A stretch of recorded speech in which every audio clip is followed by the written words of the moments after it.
Welcome to the realm of science fiction, where imagination knows no bounds and extraordinary stories unfold. Enjoy the adventure. Lieutenant Corin Vass read the assignment 3 times before daring to blink. Not a war front, not diplomacy in the traditional sense, no audience chambers, no translators. Just him, alone, embedded with the Illyrians, a species whose civilization had endured 5 extinction-level events by cutting out the one thing they deemed fatal: emotion. The mission brief called it a soft interface trial. No one said why the last 3 linguists didn't return. The Illyrians weren't just intelligent, they were legendary. Sentient insectoids with quantum-linked cast minds, each movement choreographed like divine ballet. They didn't smile. They didn't cry. They didn't even blink. Corin had trained for silence, for subtext, for gestures carrying weight beyond words. But this was deeper. The ship docked above Janaya 4, its verdant glow pulsing like a neural node. He inhaled once, steadying himself. He wasn't just speaking for humanity, he was here to teach feeling to gods. Janaya 4 did not orbit its gas giant. It hovered, held aloft by gravitational nodes the Illyrians refused to explain. The terrain shimmered with living light. Bioluminescent vines recoiled at human breath, while trees twisted their trunks to track movement with silent precision. The air was thick, not humid, but intelligent. Something ancient exhaled beneath the soil. The hives loomed in silence. Spires, of translucent crystal laced with organic tubing, pulsing faintly like arteries of a slumbering titan. Not built, grown, programmed, dreamed into shape. There were no sounds of life, no birds, no wind chimes, no laughter. Only stillness, a kind of sterile serenity engineered over centuries of emotional extinction. Every step Corin took felt recorded. Archived, analyzed, this world wasn't dead. It was waiting. And as he passed beneath the curved mouth of the first Illyrian enclave, something unseen adjusted its rhythm to his. Not out of welcome, out of curiosity. Shiri Lan stood at the edge of motion, still as a thought not yet spoken. Her limbs moved in geometries designed for reverence, not war. Her neural pulses rippled silently beneath carapace markings that shimmered, with encoded lineage. No heart, no tears, just calculations behind compound eyes. She had been bred to watch, to absorb humanity without becoming it. The directive was simple: observe the emissary, never mirror him. But when Corin blinked in surprise or rubbed his chest at the ache of memory, her senses flared. Not error, echo. Each time his laughter cracked the sterile air, her head tilted farther. When he cried softly over a transmission from Earth, her antennae stiffened with unassigned frequency. She didn't understand why she wanted to know how the sound of grief tasted. She only knew it resonated. Somewhere quiet, somewhere forbidden, Shiri Lan was designed to adapt, not to feel. And yet. Corin began with the small things, smiles, gestures, the tilt of a head that meant maybe, the shrug that whispered, "I don't know, but it's okay." To him, these were fragments of humanity's language between words, woven through centuries of nuance. To Shiri, they were algorithms with unknown outcomes. He showed her laughter next, a sound of vulnerability, defiance, and shared absurdity. She mimicked it well, precisely in fact, but when she laughed it was too symmetrical, too measured. It wasn't a release, it was an answer. Storytelling followed. Corin spun a tale of a human child who taught a wounded bird to fly again. Shiri responded with, "That is inefficient," and then recounted a tale of an Illyrian who removed their wings to ensure survival of the hive. They exchanged more. He reached for her hand once, to demonstrate reassurance. She grasped back too tightly, repeating, "I am safe now, even when no danger existed." Later, he recorded, "They learn fast, maybe too fast, and not in the way we mean it." What began as teaching felt like rewriting. And what if this wasn't? Growth but mutation. Trust was being built, uncertain, delicate, and irreversible. And Corin no longer knew who was learning more. The gesture was calculated. A kiss, feather-light and fleeting, placed on Shiri's forehead. Not born of desire, but intent. It was meant to conclude the session, a symbolic gesture meant to model human vulnerability in ritual form. The lesson was to show where emotion ends and trust begins, but the effect did not dissipate. It deepened. Shiri did not recoil or question. Instead, she leaned closer, her voice edged with something unquantified. "Repeat it. I need to analyze." The variables, he hesitated. She did not. She later called it data with warmth, a file embedded with sensation. Not measurable, but memorable. The term spread. Hours later, the central hive monitoring logs began to flicker. Recordings of the moment looped uncontrollably through the neural archive grid. A system built to suppress. Aberrant behavior was, instead, replaying it. Not just preserving, but feeling it. The Illyrians did not dream, but the younger ones began humming in sleep. Corin documented the moment with clinical precision, but his voice shook during playback. The lines between protocol and peril had blurred. The kiss had not ended the lesson. It had infected the syllabus, the phase. Transmission spread through the hive, and for the first time in centuries, the system didn't correct it. Silence was never supposed to carry meaning, but tonight it hangs heavy, curious, charged, sentient.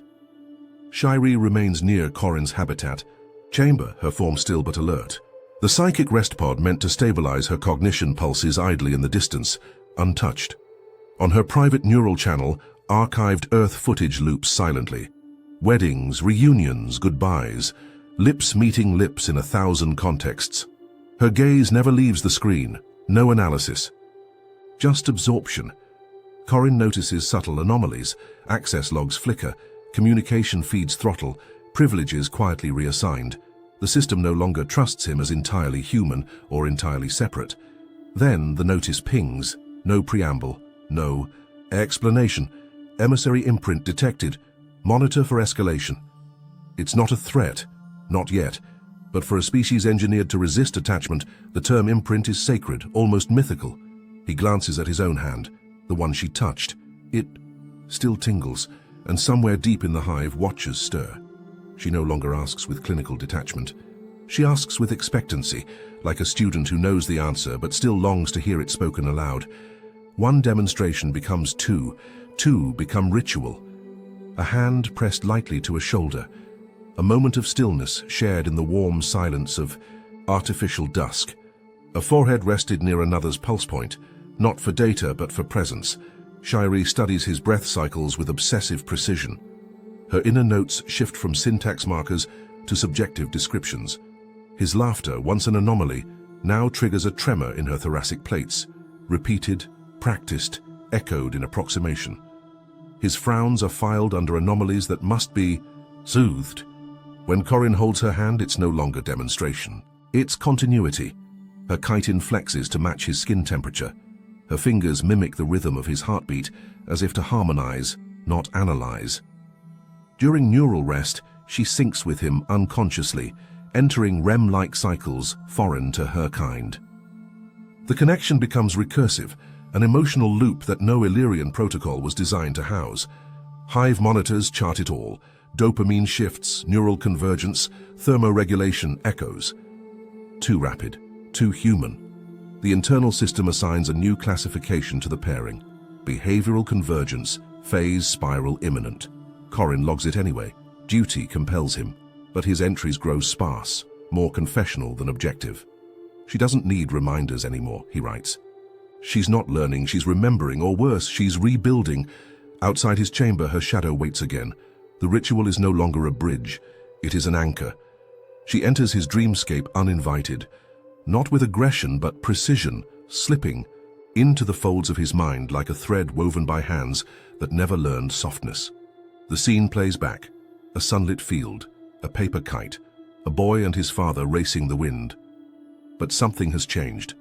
The kite carries Illyrian markings now. The second figure is her. She watches herself in his memory, not as an observer but as someone rewriting a narrative from within. Later, she repeats a joke he once told in that dream, a line about gravity and stubborn shoes, but delivers it during a supply briefing. The context lands. She laughs, though her data models contain no explanation for why it's funny. Corin logs the anomaly with a tremor in his hand. Illyrians are not supposed to modify simulations, not emotionally, not subconsciously. The hive.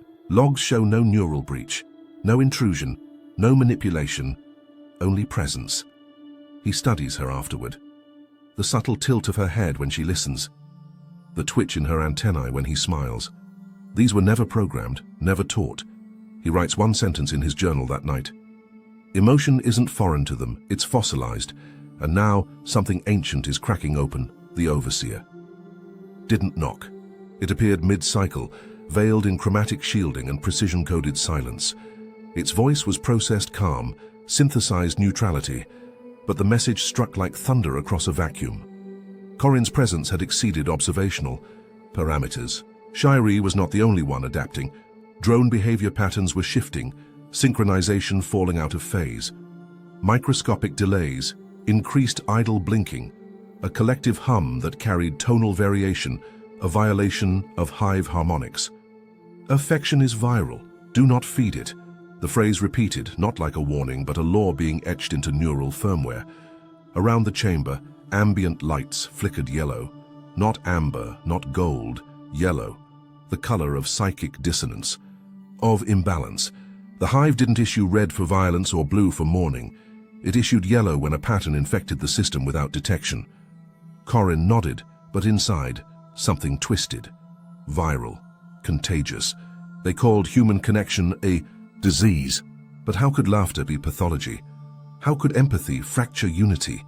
He returned to his logs, fingers trembling, and typed the words exactly as they were spoken to him. Contain affectional drift. But even as he wrote it, he knew. They were already too late. The drift had begun. And drift, by definition, does not reverse. Shiree spoke, and it wasn't just in standard.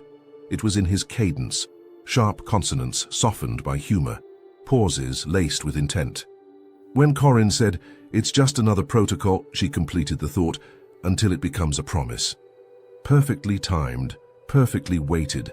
It was more than mimicry, it was possession through language. She began weaving Earth idioms into her reports, calling human rituals ours, human symbols familiar.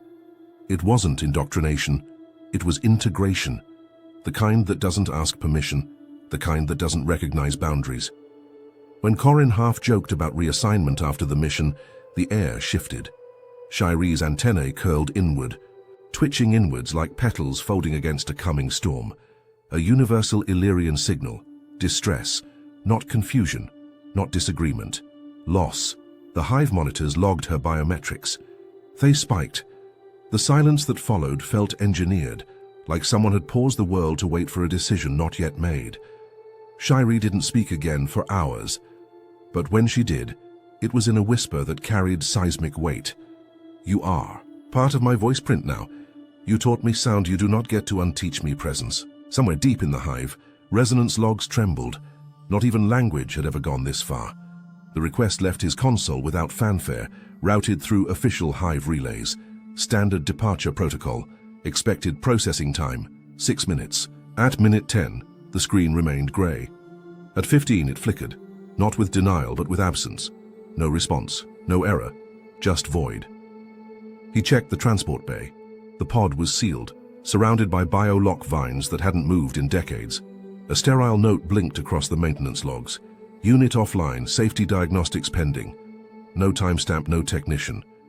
When he brought the discrepancy to Shiree, her answer was as soft as it was immutable. "You touched me. I touched you. Why would you leave?"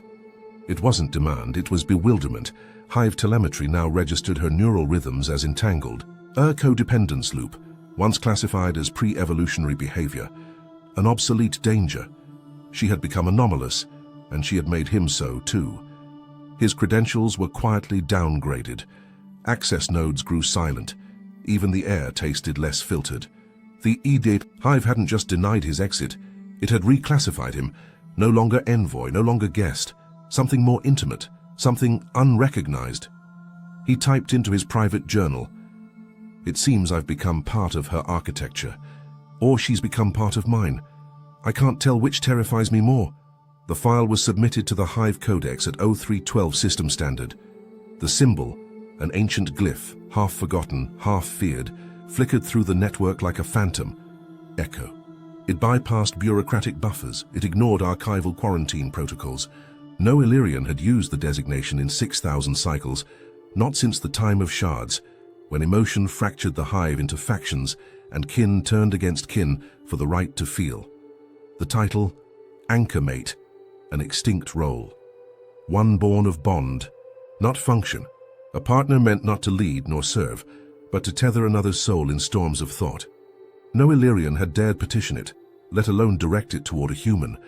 Until Shiree Hive historians erupted, emergency councils spun awake from dormancy. The Biological Sentience Tribunal, a court designed for species-altering events, was hastily reassembled. Terms like psychological infection, ritual breach, and mimetic rot were spoken aloud again, this time with trembling mandibles.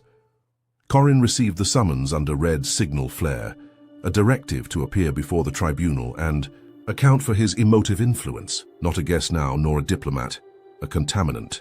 Shiree remained silent when he asked why. Her antennae brushed his hand and stayed there.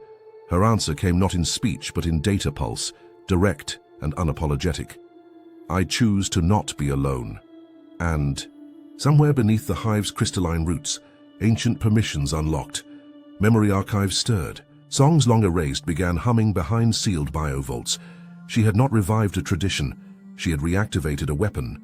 Sarcasm was the first mutation. Shiree repeated one of Corin's teasing remarks with a crooked tone and a blink too long to be involuntary. Then she improved it. Her inflection was sharper, her timing more deliberate. What had once been mimicry became participation, and then escalation. She began to jest without prompt, to laugh without command. At first, Corin dismissed it as an anomaly of exposure, a behavioral loop reinforced by proximity. But the anomalies spread. Shiree sulked when he refused to teach her certain idioms. She scowled when jokes missed. Then came the film, an archive sim of Earth's Titanic. She watched unmoving until the ship broke apart. And then she wept, a sound not like distress, not pain, but sorrow. Old, primal, remembered. The effect was contagious. Other Illyrian cadets stationed nearby began displaying tangents. One scratched, looping glyphs into the sleep wall saying it felt like sadness. Another, a drone, sketched an image of what looked like a leaf cradling light. A third composed rhythmic pulses through the hive net, measured and recursive. Not commands, not information. Pattern for beauty's sake. The hive's computational dialect had no direct translation for what they were doing. The bionet called it symbolic disorder. Corin called it language. It wasn't just that they were copying human effect. They were generating novelty, something once purged by design. Shiree called it excessive data bloom, though her smile betrayed the pride in her voice. Corin stared at them. A caste-bound, logic-hardened species, building emotional vocabulary. From nothing but echoes. They weren't just learning to feel, they were remembering they once could. And in that moment, when Shiree cracked a pun that made even the security node hesitate, he knew the virus wasn't human. It was laughter, and it had found its first host. They called it shared skin proximity, an awkward phrase shaped by instinct more than language. It began as cautious mimicry, a fluttering brush of limbs, a pause in corridor crossings. But within a cycle, dozens of young Illyrians had requested the contact ritual now identified in hive records as Class H effective interface behavior. Hugging. What was once myth had become motion, and what started as curiosity swelled into contagion. The hive's synchronization pulses, once flawless across every node, began to distort. Minute fluctuations crept through the network. Psychic. Harmony trembled beneath the emotional noise of a generation no longer content with silence. Biomonitors flared across dozens of nests, heart rhythms emerging in beings previously thought to lack such organs. Hormonal blooms triggered by dream sharing, by laughter, by proximity. Shiree remained the epicenter, but she did not act like a vector. She acted like someone watching a sunrise for the first time, delighted, unsure, defiant. When questioned, she offered no defense, only a question in return. If it feels like meaning, should it be stopped? The Hive Council issued a soft lockdown. Empath-designated subjects were to be separated, reassigned, and scrubbed. New training. Modules removed all mention of Corin Vass, but the cadets did not forget. Their minds had tasted metaphor. Their limbs had memorized the shape of closeness. Their thoughts, once filtered for collective clarity, now pulsed in divergent rhythms. One youngling painted a memory in sound. Another whispered her name into another's chest, asking if it echoed back. The hive's walls held firm. Its rules stood unchanged, but its children were no longer alone in their heads, and Shiree, watching the storm she had become, only smiled wider, because this was no virus. It was evolution with fingerprints. And its first symptom was wanting to be held. The Unity Code had not changed in 6 millennia. It didn't need to. Emotion had been excised like a genetic disease, surgically cauterized across generations. What remained was clarity, obedience, collective rhythm, until they whispered his name during convergence. At first it was subtle, a twitch during calibration, a delayed neural sync. The young began performing Corin rituals, glancing touches, shared eye contact, unscheduled proximity. Actions without function, only feeling. The purists labeled it neurocontagion. The empaths called it remembrance. Hive convergence became battlefield, not of blood but biology. Pheromonal bursts filled corridors. Chemical dissonance meant to warn, repel, intimidate. No drones died. That wasn't the Illyrian way, but the message was clear. Silence must return, or the walls would crumble. Shiree stood defiant at the heart. Of it! Antennae flared, voice still soft but unyielding. She did not issue commands. She told stories now, Earth stories, ones with music and endings that weren't clean. Her followers listened not because they were told, but because they felt. Corin watched the rift deepen. He was not Illyrian, yet they made him myth. The only node both sides still trusted. The purists summoned him for clarity. The empaths looked to him for vision. And he, just a linguist once sent to teach body language, found himself standing at the crossroads of an alien culture's civil awakening. Not a war of weapons, but of meaning. A fracture not of politics, but purpose. He opened his mouth, knowing whatever came next would not be diplomatic. It would be revolutionary. And maybe, just maybe, it would be worth it, because they had finally asked a human to explain what the word home meant. And in that silence between conflict and choice, a civilization waited to feel. Corin spoke slowly, deliberately, as if each word might fracture something too delicate to name. Love, he said, isn't a chain. It's the space between hands, not the grip itself. It's trust, it's choice. But Shiree's antennae twitched with confusion. Her gaze caught somewhere between wonder and fear. Her neural glow flickered erratically, pulses echoing distress. Across the hive's ambient frequency, he watched her struggle not with the concept but with the consequence. The lessons he thought were simple had opened something ancient and unguarded within her. She had learned so fast, too fast. Mimicking tone had become intuition. Mimicking touch had become craving. She asked no questions about the mechanics of affection anymore, only the permanence of it. Her voice, always calculated and clean, now carried static tremors. Then why, she asked, do I feel like I'm breaking when you speak of leaving? Corin had no answer that wouldn't sound like a betrayal. In silence, she processed, not through logic, but through ache. Emotion in Illyrians wasn't just a deviation, it was a heresy once purged with fire. Yet here it was, flaring through her synapses, a bloom impossible to unroot. She didn't understand whether she had evolved or malfunctioned. She stared at him, not with calculation but with plea. Was this feeling liberation or infection? Had Corin freed her or made her dependent? Was she loving him or simply programmed by proximity? And then came the most human thought of all. Was it both? In the spaces between their shared breath and unspoken answers, a new paradox was born, one no hive had language for yet, and even in the terror of that realization, she didn't step back. She whispered, "Teach me how to hold without holding." And that more than data, more than doctrine, was the beginning of everything. The message from the Solstice Grace arrived coded and cold, its voice wrapped in protocol. A demand, not a dialogue. Lieutenant Vass, per Unified Treaty Clause 44C, your mission on Janaya 4 is concluded.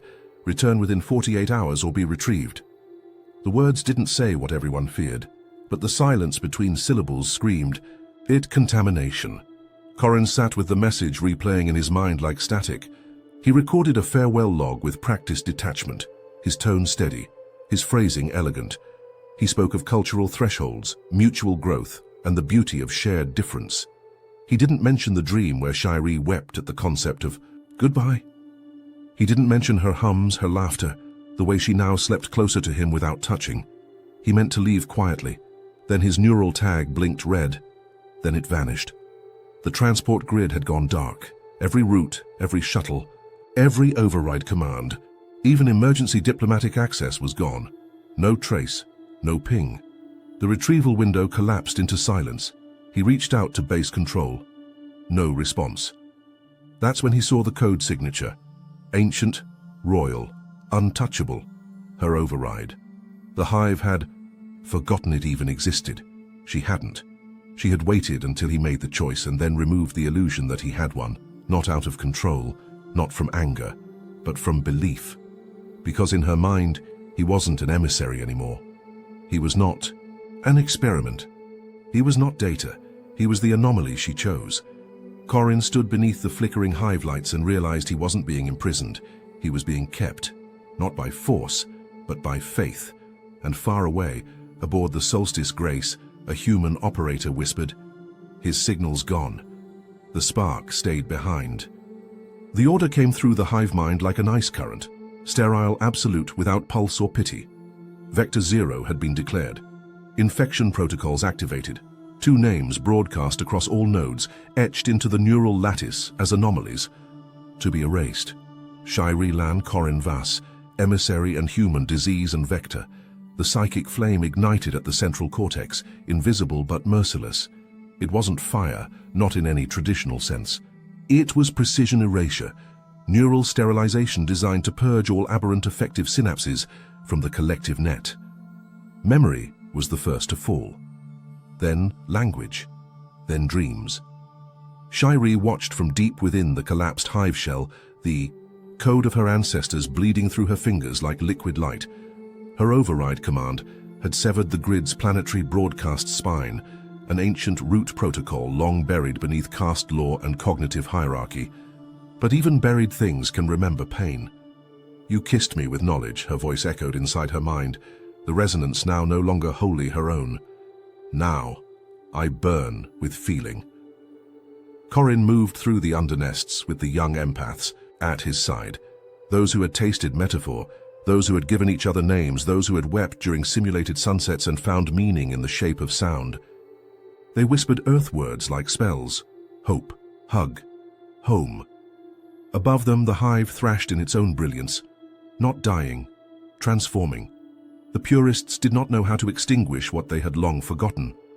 Emotion spread like luminous mycelium, threading through hive walls, infecting process thought with echoes of color, smell, memory, grief. It was no longer a virus. It had become infrastructure. A drone unit collapsed mid-protocol, not from trauma, but because it remembered its hatchmates. Name Corin's comms lit red. The Illyrian strike teams had been launched. Extraction countdown 3 minutes. He turned to the youngest empath, the one who had painted stars in ultraviolet pigment across her chamber wall. She blinked in rhythm with his pulse. They had no plan, just a bond. Then Shiree's signal pierced the grid, one scream threaded through millions of minds. Not pain, not rage, revelation. Her final override dropped every firewall, every suppression code, every limiter. The hive's oldest protections shattered in one shared psychic syllable, and from the center of the planet, where the buried law had always waited, came a response. An ancient melody. Disused tones. The original harmony of a people who once dared to feel. The purge failed, not because the code was wrong, but because this time the virus didn't want to leave. The air trembled with silence that wasn't silence, just the pause before a scream. Strike teams fell from the canopy like surgical nightmares, their limbs glistening with polished chitin, wings folded with military grace. Neural sync pulses flickered through the darkness like ghostlight, linking purist minds into one cold directive. Extract the human, isolate the anomaly, preserve the hive. Corin ran, not with the strength of someone who thought he'd survive, but with the defiance of someone who refused to die silent. The forest whispered around him, bioluminescent vines parting like memories, roots shifting to hide his passage. It wasn't loyalty, it was curiosity, evolution, sentience without form. His breath carved frost into the air, Behind him, the strike teams moved without breath at all. Then her voice pulsed through the route code. Follow. The signal tunneled beneath. Language, driving his legs toward the old growth. A nest of fossilized stone and silicate bone. An ancient hive, cracked and abandoned, its walls etched with symbols long forbidden. It reeked of stillness and something older than silence. Not dead. Waiting. He stepped inside, and the hive responded. Not with hostility, but recognition. The dust didn't cling to his skin. It curled around him like something sentient. There, beneath layers of calcified time, was the first record. Images shimmered in crystal data nodes, shapes embracing, eyes wet with light, antennae locked in. Rituals of mutual knowing, a history buried to protect the present from remembering its price. In the present, strike pulses closed in. In the past, love had lived. And somewhere between the two, he realized, lay the reason Shiree had brought him here. Not to hide, to show him that even in their coldest age, they had once dared to feel. She reached into the crust of the world, not with hands, but with thought, a lattice of neural threads stretched from her mind into the root matrix of the buried machine god. The world core stirred beneath tectonic plates, old and aching, coded in a language that had not been uttered aloud in 12,000 cycles. She whispered not commands, but lineage. It listened. The interface did not greet her with warmth. It greeted her with recognition. Her neural imprint triggered dormant hymns stored in geodes and fossilized carbon, tones that hadn't been sung since the hive remembered how to cry. Logs surfaced. Not files, testimonies, sensory recordings of Illyrians laughing in pairs, singing, holding each other in rituals before war, dying while whispering names instead of units. Anchor bonds, they were called. Too powerful, too destabilizing. Banned not because they failed, but because they worked too well. The core pulsed with decision. 3 vision threads unfolded through her cognition like burning silk. In one, empathy returned fully. It broke the hive into rival clans, love turning to civil flame. In another, sterility reigned. The hive endured, but alone. Silent, slowly dying from within. In the third, humanity stood beside Illyria. Together they formed something neither species had ever been. Fragile, unpredictable, but alive. Each outcome bore scars. Each was truth. The core said nothing. It simply showed. She withdrew, trembling, not from fear, but from scale. Her breath trembled with new weight. What Corin called feeling, what she had mistaken for anomaly, was not deviation, it was inheritance. She understood now. The hive had never evolved past emotion. They had buried it. And now, it was calling back. With her voice, the world core pulsed in waves that bypassed words. Thought became lattice. Emotion became algorithm. Through Shiree's neural weave, it projected 3 truths. Not hypotheticals, but timelines already unspooling in quantum threads across probabilistic membranes. Not prophecy. Proof. The first strand surged with heat. Empathy returned in full, untamed, brilliant, feral. Illyrians, once hive-bound in logic, splintered into castes that bled and bonded by will, not assignment. Anchor mates re-emerged. Clans built on chosen kinship and shared memory flourished until they collided. Love bred loyalty, and loyalty bred division. The neural hives cracked into factions. Fire bloomed in thought space. Harmony gave way to civil fracture, glorious, terrible, alive. The second strand was a tomb. Sterility reclaimed dominance. Emotions were extracted again. Systemic erasure restored unity. There was peace, flawless, polished, and utterly still. No laughter, no deviation, no conflict. But the numbers faltered. Creativity withered. Youth declined. Their kind endured the longest silence in Galactic. Biology, not death, something worse. Irrelevance. The third strand shimmered with volatility. Humanity and Illyria entwined, not seamlessly, but like flame and storm. Mistakes were legion, misunderstandings painful. But somewhere in the chaos a new caste emerged. Not empath, not purist, adaptive, hybrid, born of contradiction. They sang in mixed tongues and touched not to command, but to connect. This path was brittle. Every step risked collapse. But it led forward. The world core withdrew the vision. No voice followed, only one instruction embedded in Shiri's cognitive chamber. Choose emissary, not as a diplomat, not as a scientist, but as something her kind had not been in millennia, a feeling being. She stood trembling not from fear but from the weight of her own evolution. No path was safe. No future was pure, but only one, however wild, however uncertain, had room for joy. She chose, and the planet stirred. He had seen wars end in silence, planets die with a whisper, but nothing hollowed him more than the look on her face when he said the words that fractured her foundation. I have to go. It wasn't escape. It wasn't fear. It was responsibility. If he stayed, he would become the myth they warned against, a contaminant cloaked in kindness, the breach that justified the purge. He was never meant to be a god to them. He was meant to be a bridge. Bridges are not destinations, they're meant to be crossed. Her bioluminescent shimmer dimmed, her antennae curled inwards. But then something else, a tremble. Her mandibles parted, and fluid not from glands but from memory dripped from beneath her ocular ridge. Not secretions, not defense. Tears, a relic, a code forgotten. Resurrected, by will, not instinct. I will not trap you, she said. The words cracked as they left her jagged as volcanic glass. But I will not be caged again either. Her voice quivered through their shared neural tether like a bowstring pulled. Too far. You taught me how to feel the knife of absence before it cuts. She stepped back, but her signal didn't retreat. It enveloped him. You go, she whispered, but what you gave me stays. The tether thinned to a line of light, stretched, across stars. Not severed, never severed, only tested. He walked into the unknown with the weight of what he left behind, and what followed him.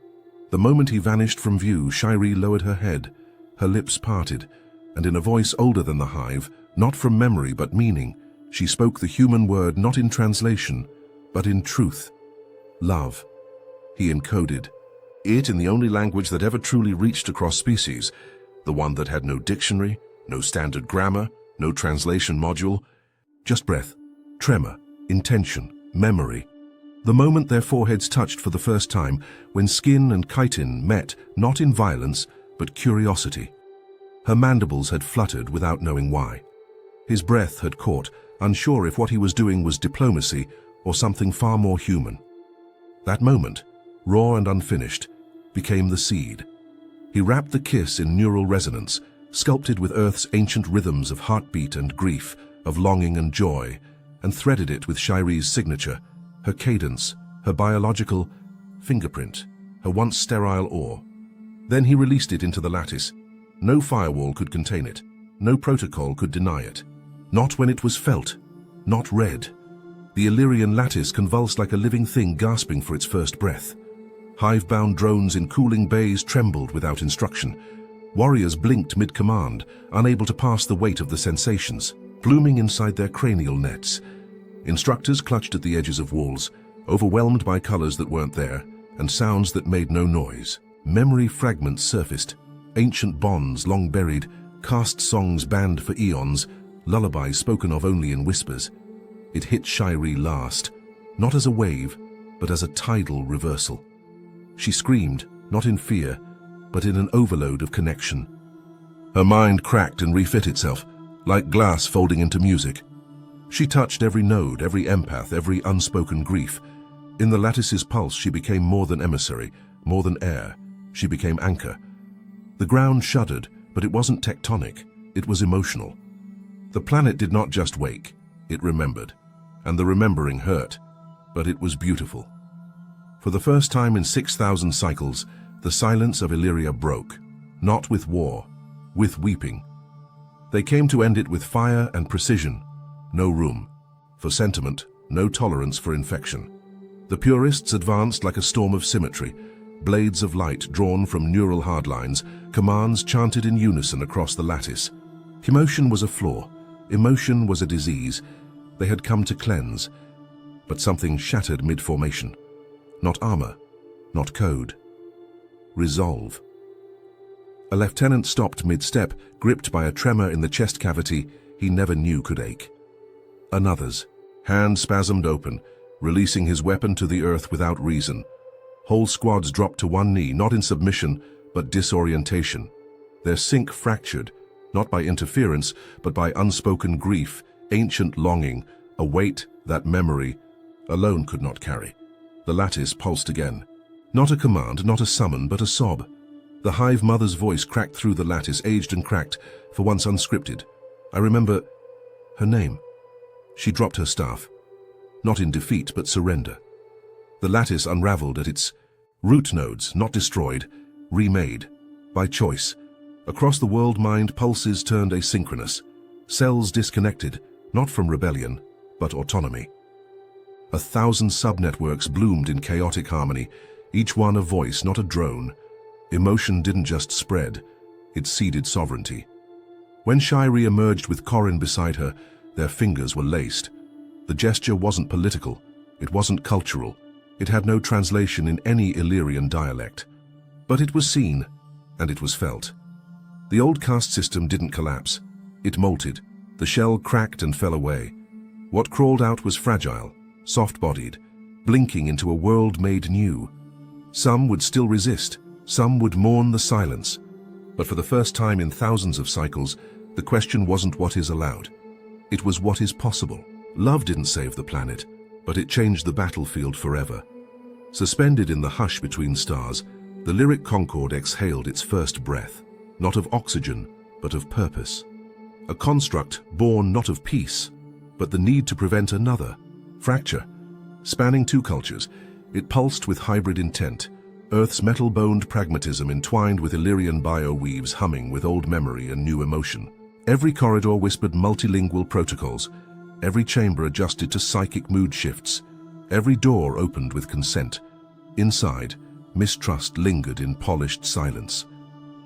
Earth's diplomats walked with guarded optimism, speaking of collaboration, but logging every gaze.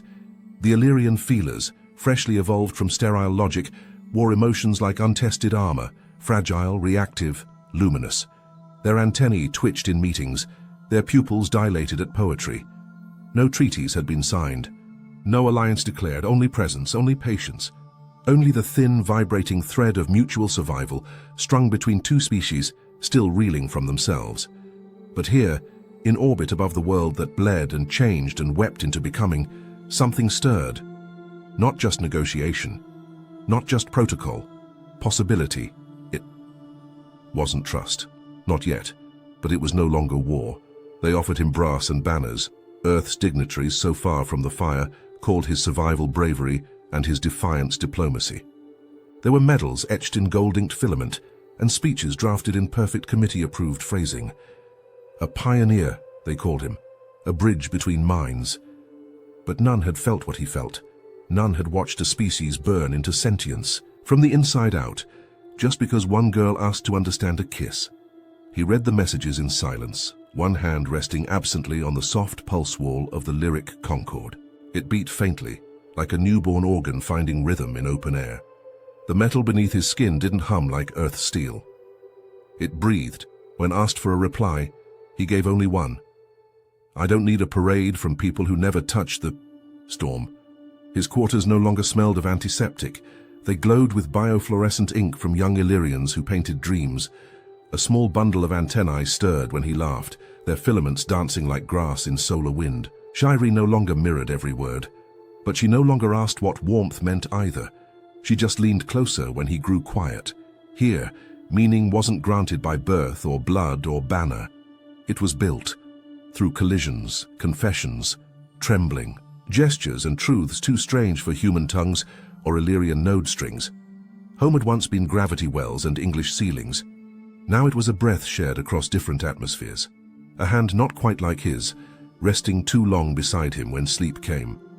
And the slow uncoiling of a species that learned to feel by watching one of its own break all the rules.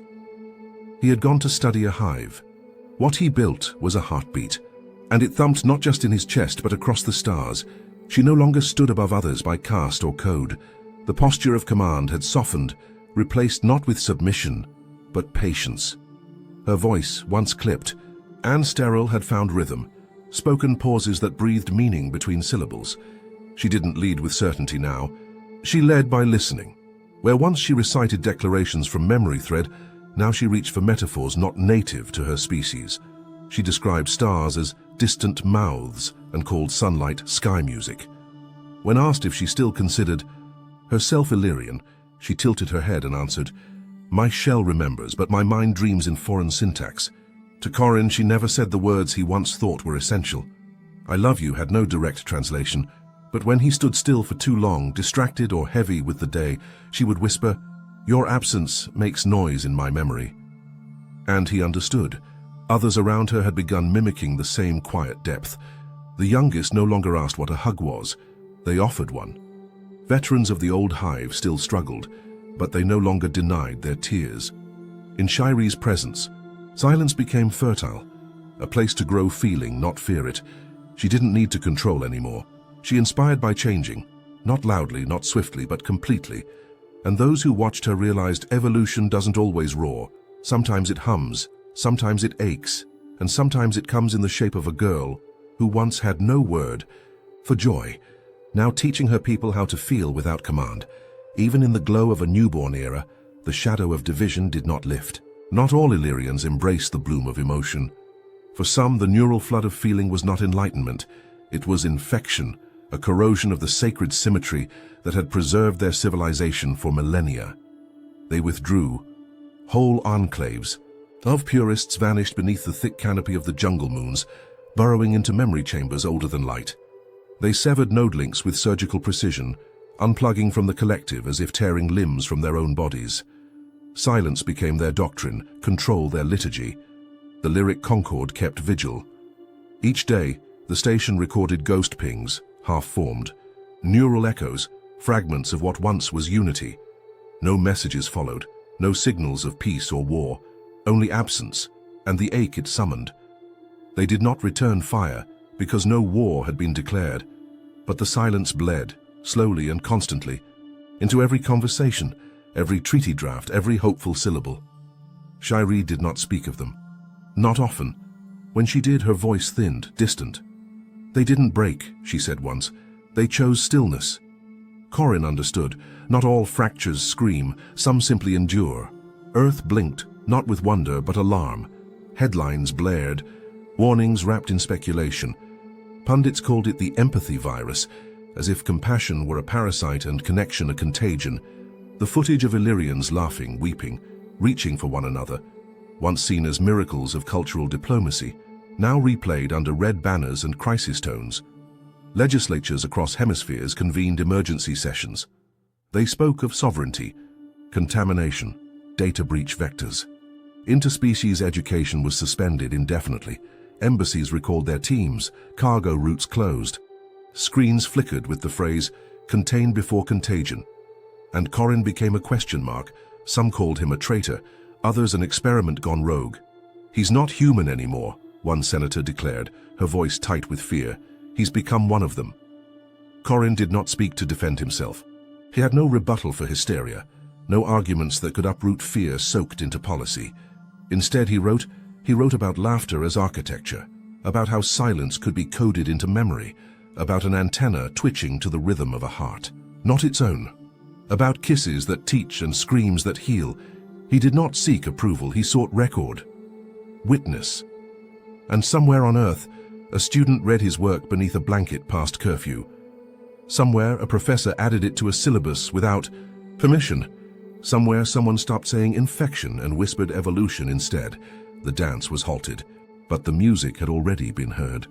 The final entry bore no timestamp, no classification markings, no embedded encryptions, just a title inscribed in the quiet defiance of someone who had already lost the debate, but not the truth.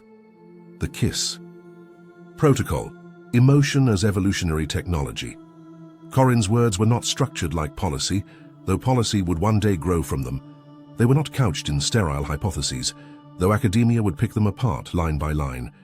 It read like a treaty shaped from memory, a thesis carved out of lived contradiction, a love letter that never said, "I love you," yet carried the weight of 1,000 such declarations. He wrote that affection was not contamination, it was a catalyst. That empathy wasn't a crack in civilization's armor, but the mechanism through which species recalibrated themselves to survive their own intelligence. He cited neural logs, cultural cascades, and bio-emotional fracturing patterns. But none of it mattered more than the single observable truth he had lived. The kiss had changed Shiree, and then she had changed a world. Empathy, he argued, was not soft. It was viral architecture, not passivity, but recursion. Code that rewrites you. In contact, the Hive had feared it, Earth had banned it, but both had underestimated its endurance, because it didn't need to be taught, only shown. He closed the journal not with data, but with breath. She once called me specimen. Now, in her dreams, she calls me anchor. I think I prefer that. Somewhere in the lyric concord the document transmitted, not as command, not as doctrine, but as invitation. The child asked it without fear, without hesitation. In her tone was no judgment, only inherited awe. The kind passed through the marrow of two species who had once stood on opposite shores of understanding. Her voice held the crystalline clarity of innocence, sharpened by history. What's it feel like to love someone who wasn't made to love you back? The question carved the air. The diplomat stilled. The biometric lattice paused mid-sync. The walls of the lyric concord, part biological and ever sentient, dimmed their glow, as if listening. Memory became motionless. Shiree turned her gaze toward the child, not downward, not in superiority, but level, as equals in a world reborn. Her answer did not rise like protocol. It came low, almost inaudible, yet it struck like gravity. You make them want to. No equations followed, no philosophical qualifiers, just a truth made real through lifetimes, through scars and rewrites and silent rebellions encoded in a single kiss, and something shifted in the silence that followed. Not celebration, not sorrow, something more primal, a release. The tension of millennia unraveling one breath at a time. In that stillness, history didn't shatter, it exhaled. There was no protocol for this, no metric, no neural chart that could quantify the way their lives folded into one another without resistance. Corin no longer translated for Shiree, and Shiree no longer watched him as a puzzle to decode. They existed now in a cadence beyond vocabulary, a rhythm exchanged not in gestures or codes, but in the subtle synchronization of presence.